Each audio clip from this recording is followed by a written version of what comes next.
एक बार जोरदार तालियां मध्य प्रदेश सरकार में मंत्री कैलाश विजयवर्गीय जी के लिए, जो कि हर चुनौतियों से हंसते हंसते पार पाते हैं, जो कि हर चैलेंजेस को फेस करते हैं। और जैसा कि जेसी सर ने इस बात का जिक्र किया कि जहां जहां चुनौतियां आती हैं वहां वहां कैलाश विजयवर्गीय जी को भेजा जाता है आला कमान की तरफ से।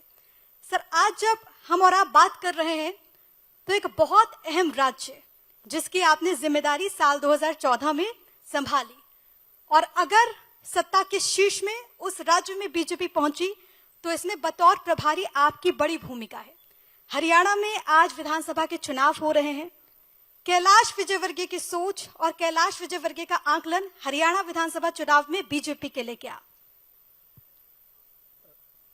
मुझे लगता है कि हरियाणा में चुनाव जरूर टफ है, पर सरकार भारतीय जनता पार्टी बनने की संभावना ज्यादा है। और क्योंकि वहाँ जो मनोहर लाल जी खट्टर सीएम रहे, उनके टीम ने काफ़ी अच्छा काम किया, डेवलपमेंट का काम किया है। और इसलिए मुझे लगता है कि मोदी जी का नेतृत्व और अमित शाह जी की रणनीति से हरियाणा में हम सरकार बनाएंगे। लेकिन चेहरा बदलना, आपने कहा कि मनोहर लाल जी के नेतृत्व में हरियाणा में बहुत काम हुआ, लेकिन उसके बाद चेहरा बदल दिया गया। विपक्ष इस मसले को बहुत पुरजोर तरीके से उठाता है। आपका आंकलन इसको लेकर के क्या कहता है?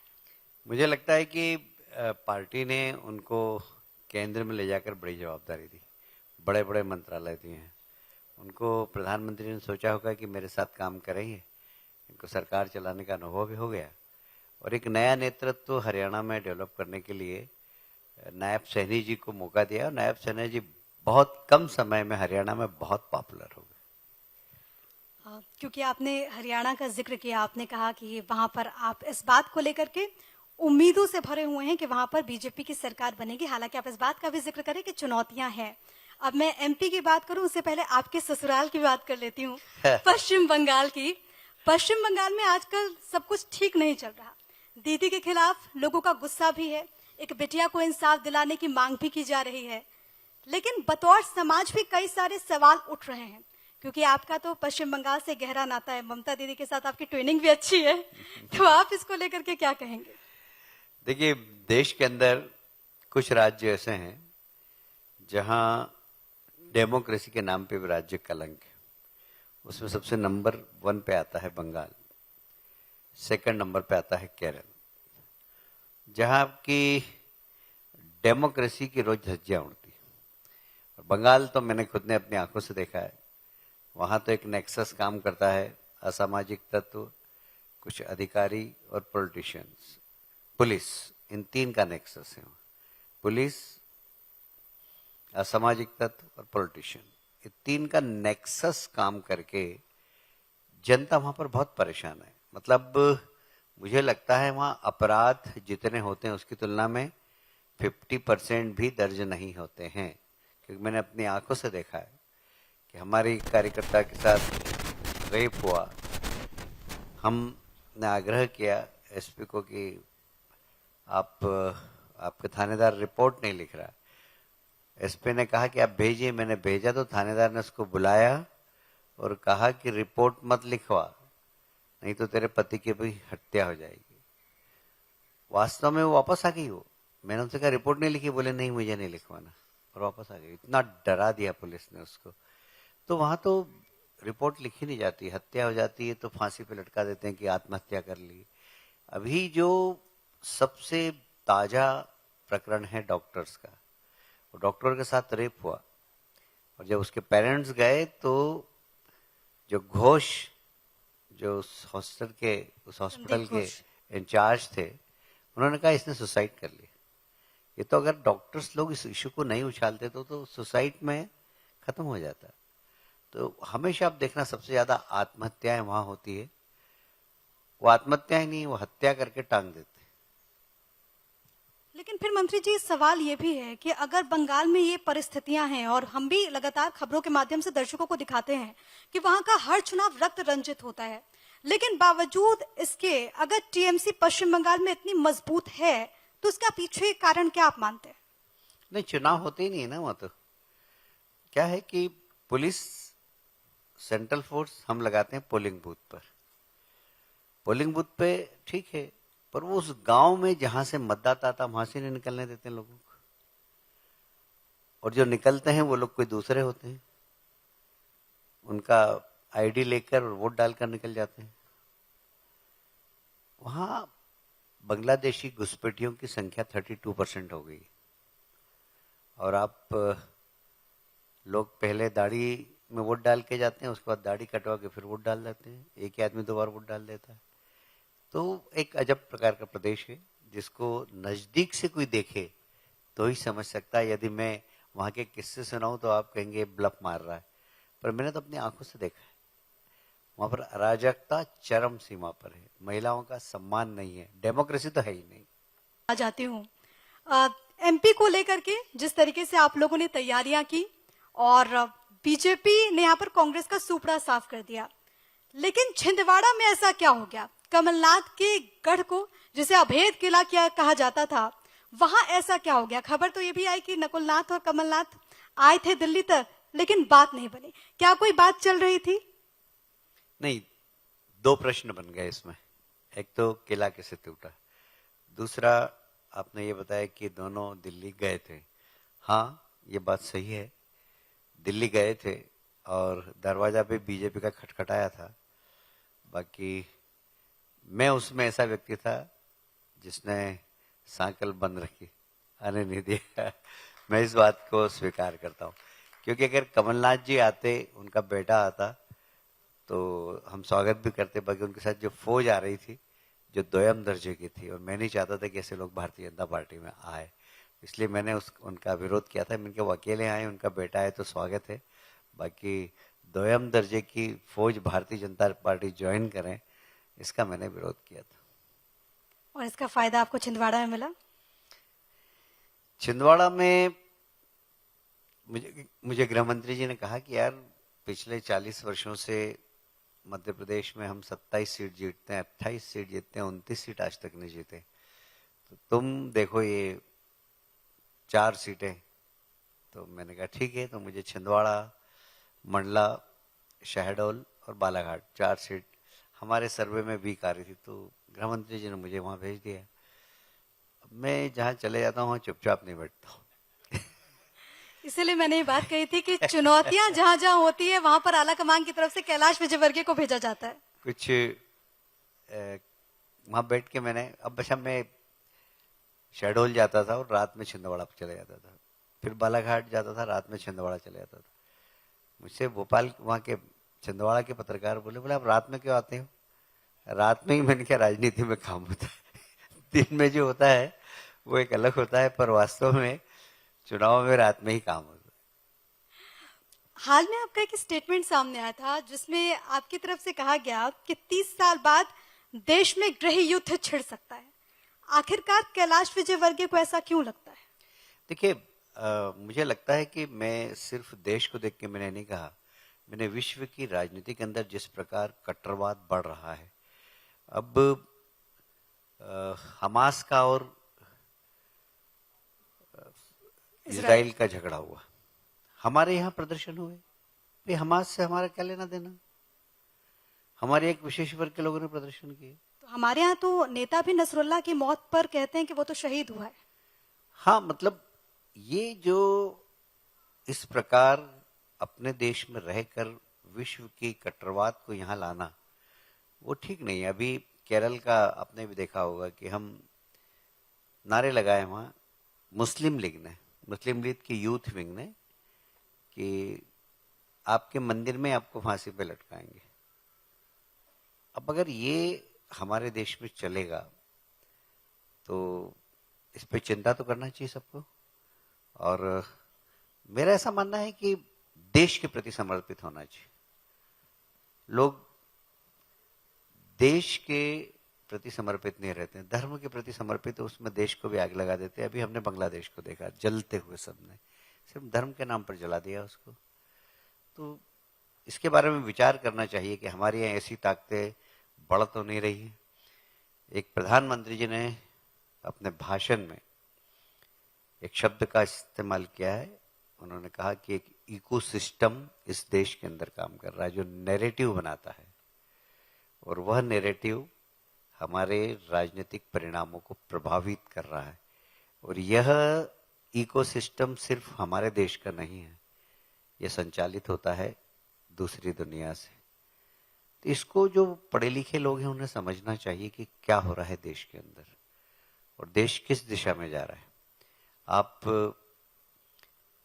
मुझे कहते हुए गर्व है कि 2014 के पहले का भारत देखें और 2014 के बाद का भारत देखें।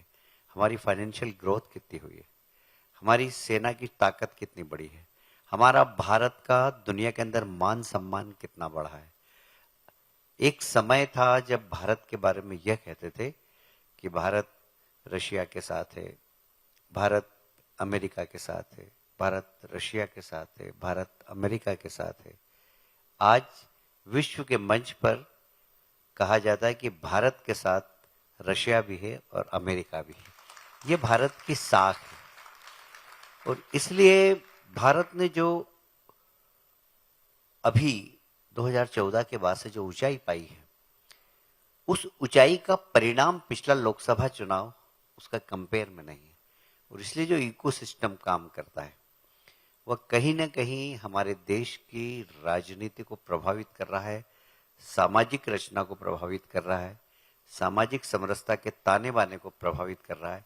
इसलिए मैंने कहा था कि 30 साल बाद यदि इसी प्रकार इकोसिस्टम काम करते रहा, कट्टरवाद विश्व की राजनीति के कारण हमारे देश के अंदर बढ़े, तो कहीं न कहीं इस देश के अंदर गृह युद्ध होने की संभावना। लेकिन इसके पीछे आप जिम्मेदार किसे मानते हैं? नहीं, अब ऐसा है कि देखिए बहुत सारी चीजें हैं जो यदि मैं उसको विस्तार से कहूं तो आप देखिए भारत का विभाजन हुआ जब पाकिस्तान में कितने हिंदू थे, भारत में कितने मुसलमान थे। आज पाकिस्तान में कितने हिंदू हैं, भारत में किस तेज गति से मुसलमानों की संख्या बढ़ी है। हम उसके विरोधी नहीं हैं, हम मुस्लिम के विरोधी नहीं, हम इस्लाम के विरोधी नहीं है, हम कट्टरवाद के विरोधी हैं और जो देश के खिलाफ भी जा सकते हैं ऐसे लोगों के विरोधी हैं। हमारे लिए देश सबसे पहले है, दल हमारे लिए बाद में। हम भारतीय जनता पार्टी रहे नहीं रहे, हम भारतीय जनता पार्टी में रहे या नहीं रहे, पर देश रहना चाहिए और देश ताकतवर देश रहना चाहिए। ये हमारा सोच है, हमने राष्ट्रीय स्वयंसेवक संघ से सीखा है और वहीं से हम राजनीति में आए। तो इसलिए हमें देश की चिंता होती है और इसलिए जब हालात इस प्रकार के होते हैं तो निश्चित रूप से हम बोलते हैं। मंत्री जी, अब एक सवाल, क्योंकि इन दिनों नवरात्र है और जब हम इंदौर में जैसे ही हमने कदम रखा, हमने देखा कि हर जगह गरबा की बड़ी धूम देखने को मिल रही है और इंदौर की तो संस्कृति अपने आप में बेहद अलग है, अद्भुत, अलौकिक है। लेकिन इस गरबा के रंग में कुछ ऐसी तस्वीर सामने आ जाती है, लव जिहाद का आरोप लगने लगता है। ये कितना गंभीर है? मैं एक बात कहूं, गरबे के नाम पर अश्लीलता बढ़ रही थी, हमने विरोध किया और मैं इसमें रमेश मेंदोला जी को धन्यवाद देना चाहता हूं, इसलिए कि उन्होंने अपने क्षेत्र में घूम घूम कर अश्लीलता को समाप्त किया और मध्य प्रदेश का सबसे बड़ा गरबा वो करते, कम से कम 5000 बेटियां वहां गरबा करती है और सब शालीन कपड़े पहन कर आती है। वहां पर एक सिंगर कल आपके तरीके कपड़े पहनकर आ गए, उनने हटा दिया, बोले नहीं हमारे मंच पे ऐसा नहीं चलेगा, माफ करना। तो ये क्योंकि धार्मिक मंच है, वहां हमें कैसे रहना, आप ऐसा है कि कौन सा स्थान है और कहां पर हैं, हम इसके ऊपर बहुत जरूरी है कि इसका नियंत्रण बहुत जरूरी है और इसीलिए अश्लीलता नहीं हो धार्मिक आयोजन में, इसके हम पक्षधर में। बाकी तो डिस्को चलते हैं, डांस चलते हैं, सब करते हैं, पर गरबे के नाम पे अगर डिस्को होगा तो फिर या तो गरबा ही करो या डिस्को करो। चैनल के कार्यक्रम और गरबा में फर्क होना चाहिए। एक और प्रश्न मंत्री जी इसी से जुड़ा हुआ, क्योंकि गरबा के आयोजनों की हम बात कर रहे हैं।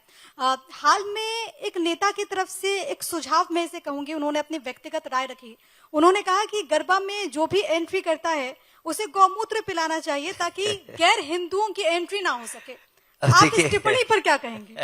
नहीं, ये उनका मत था और उन्होंने बड़ा तकनीकी रूप से बोला। मैं उनकी इस बात की प्रशंसा करता हूं कि उन्होंने बड़ा तकनीकी पॉइंट ये रखा है, मैं उसका समर्थक नहीं हूं, पर लोग अश्लीलता रोकने के लिए कितना चिंतन करते हैं, कितना विचार करते हैं, इस बात की तारीफ करना पड़ेगी। आजकल रील का बहुत ज्यादा क्रेज है और इंदौर से एक वीडियो भी सामने आया था जिसने पूरे देश को सोचने पर मजबूर कर दिया कि आज की जो नई पीढ़ी है वो रील के चक्कर में क्या क्या कर रही है। आपको क्या लगता है, क्योंकि आप इस वक्त सरकार का हिस्सा हैं, मंत्री हैं, आपको क्या लगता है कि ऐसे जो तमाम तस्वीरें सामने आ रही है इसको रोकने के क्या प्रयास होना चाहिए? और बतौर समाज भी मेरा सवाल आपसे ये रहेगा। देखिए, ऐसा है कि आधुनिकता, आधुनिक तकनीकी, हम इसके विरोधी नहीं हैं, पर आधुनिकता के नाम पर फूहड़पन के विरोधी हैं। फूहड़पन नहीं होना चाहिए। हमारी देश की पहचान है वो संस्कार से है, संस्कृति से है। हमारा देश एक आध्यात्मिक रूप से बड़ा रिच है। मतलब आज दुनिया के बड़े बड़े लोग यहाँ पर आकर शांति की तलाश में घूमते हैं। मुझे बड़ा अच्छा लगा, पिछले दिनों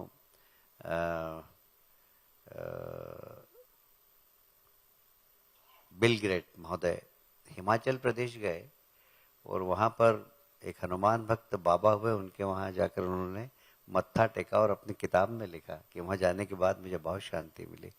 तो आज लोग शांति की तरफ, खूब पैसा, बिल गेट के पास पैसे की क्या कमी, सुख और शांति, सुख की क्या कमी है उनके पास, पर शांति के लिए अगर कोई देश है आज भी दुनिया के अंदर तो वो भारत है। और इसलिए हमको हमारी विशेषता को बना के रखना चाहिए, संभाल के रखना चाहिए। पूर्वजों की जो परंपरा है, जो हमें योग दिया, ज्ञान दिया, ध्यान दिया, ग्रंथ दिए, ये सब, मतलब मैं तो बड़ा, मेरा इंटरेस्ट का विषय है ये। मैं ऐसे लोगों से, ऐसे साधु संतों से मिला हूं जिनकी आयु का कोई अंदाज ही नहीं है। 150 साल, 200 साल, उनसे बात करते हैं तो ऐसा कहते हैं वो, मैंने अफगानिस्तान में तपस्या की है। मैंने कहा अफगानिस्तान? बोले हाँ, भारत का हिस्सा था, मैंने वहाँ की कंदराओं में तपस्या की है। और आप उनका चेहरा देखो तो बिल्कुल यंग, ऐसा लगता है कि 60 साल की उम्र है। तो ऐसे मैंने बहुत पहाड़ों में संतों को देखा है।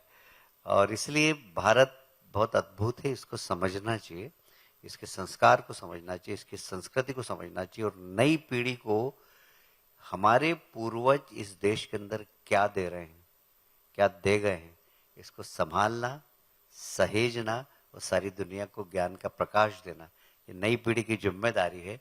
ये रील्स और ये वो ठीक है, अब इसमें कहीं थोड़ी लोकप्रियता हो जाती है, पर बचना चाहिए इससे, मेरा ऐसा मानना है। मंत्री जी, आखिर के 2 मिनट मेरे पास है और मैं ये सवाल आपसे जरूर पूछना चाहूंगी कि हाल में मंत्रियों को जिले का प्रभार मिला है, आपको सतना और धार की जिम्मेदारी मिली है, मुख्यमंत्री ने खुद इंदौर का प्रभार अपने पास रखा। कांग्रेस ने इसको लेकर के बड़े तीखे सवाल पूछे थे, लेकिन क्या कैलाश विजयवर्गीय इससे संतुष्ट हैं? हाँ हाँ, देखिए, मैंने तो आपको कहा कि मैं तो चुनौती वाला काम लेने में मुझे बहुत आनंद आता है। धार में हमारे पास आप देख रहे हैं विधानसभा की सीट्स काफी कम है, एक ही सीट है सिर्फ, और हम सारी सीटें हार गए। तो आगे वाले चुनाव को ध्यान में रखते हुए धार को मजबूत करना, तो मुझे पार्टी ने कहा कि आप धार लो, तो मैंने कहा ठीक है। उसी प्रकार कुछ समस्याएं हमारी सतना में भी हैं, तो सतना की भी, मतलब प्रशासन के साथ साथ संगठन को भी मजबूत करना, यह हमारा काम है। तो विंध्य में भी ताकत भारतीय जनता पार्टी की बढ़े, ये काम मुझे पार्टी ने दिया और मुझे अच्छा लगा।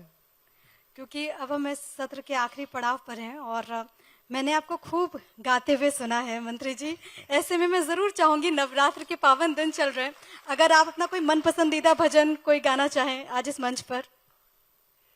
एक्चुअल में मैं भजन गाता हूँ जी, पर मैं प्रोफेशनल सिंगर नहीं हूँ, और इसलिए भजन गाने के लिए मुझे एक एटमॉस्फेयर लगता है। अब मैं जूते पहना हूँ, भजन नहीं गा सकता, कोई भी मतलब गीत आप चाहें, वो कोई भी नहीं, तो मैं थोड़ा भजन के लिए एक पवित्रता चाहिए। कोई भी और गीत आप जो माफ आपके करना, मैं भजन नहीं, आप और कुछ कहें तो मैं कोई भी गीत जो आपको पसंद हो। गीत तो बहुत सारे पसंद है, हमारे मेयर साहब भी बहुत अच्छा गाते हैं, हम उनसे भी सुनेंगे। क्योंकि देखिए मेयर साहब तो क्या, इंदौर का हर व्यक्ति, क्योंकि ये लता जी का शहर है, जी ये किशोर कुमार जी का शहर है, अभी यहाँ जितने बच्चे बैठे हैं ना, यूथ, ये भी गाने लगे, आप किसी को भी बुलाओ गुनगुनाने लगेगा, क्योंकि शहर की तासीर तो हम बहुत- मेयर साहब को ही बुला लेते हैं। हम चाहेंगे कि मंत्री जी और मेयर जी दोनों में जुगलबंदी भी हो जाए। अच्छा देखिए, मैं आपको एक सैंपल दिखाता हूं मैं। भाई आप सब लोग तैयार हैं? सब लोग तैयार हैं? मैं एक लाइन गाऊंगा, दूसरी लाइन आपको गाना है? हाँ, ये इंदौर की इज्जत का सवाल है, जब मैंने बोल दिया तो।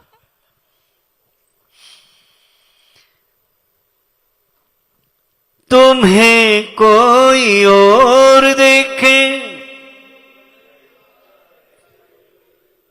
बड़ी मुश्किलों से फिर क्या क्या जतन करते हैं, हमें इंतजार कितना, मगर जी नहीं सकते।